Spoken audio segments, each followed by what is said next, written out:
The president has been making a point about North Korea and bringing them to the table and making sure that his relationship with Kim Jong-un seems to be on a good footing, which it appears to be right now. The White House not saying that the summit is back on just yet. I imagine that a lot of that will ride on the outcome of meetings between the Secretary of State Mike Pompeo and Kim Chol of North Korea, either later today or early tomorrow morning in New York. But the White House yesterday sounding a note of optimism about the idea that it could still be on June the 12th. Sarah Huckabee Sanders on the way to a big rally in Nashville saying, quote, the president's letter specifically said that we were open to the meeting at that time. And again, we expect it to take place, but we'll see what happens. We're going to be prepared. If it takes place on June the 12th, we'll certainly be prepared. If for some reason it takes place at a later date, we'll be prepared for that as well. The White House has got two teams in the East Asia region, one led by the Deputy Chief of Staff, Joe Hagan. He is in Singapore to set up logistics for a meeting between the president and Kim Jong-un. Another team is at the DMZ to work with North Korea on what the summit can achieve. You also want to make sure, you always want to make sure a lot of this is prearranged so there's no surprises during the meeting. At a Nashville political rally for Marsha Blackburn, who's running for the Senate in Tennessee, the president had praise for his national security advisor, John Bolton, who got North Korea all worked up when he said denuclearization for North Korea would likely follow the Libyan model. Listen to what the president said last night. Who is John Bolton? Great John Bolton. They think he's so nasty and so tough that I have to hold him back, okay? It's pretty great. And he's doing a great job.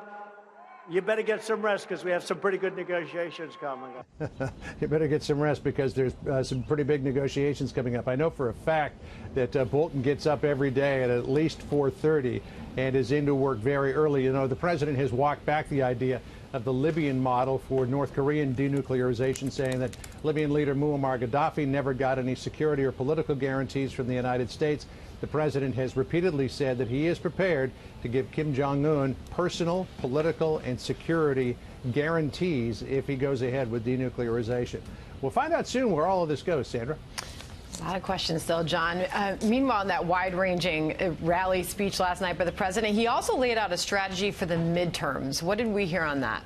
Well, the president suggesting last night that everything that he has been trying to accomplish over the last 16 months will be at risk if the Democrats take over one or both houses of Congress after November. You know, tax cuts, job creation, regulatory reform, national security. The president also indicating last night that he plans to pound Nancy Pelosi from now until November with her criticism of the president calling MS-13 gang members animals. Listen to how he wound up the crowd last night.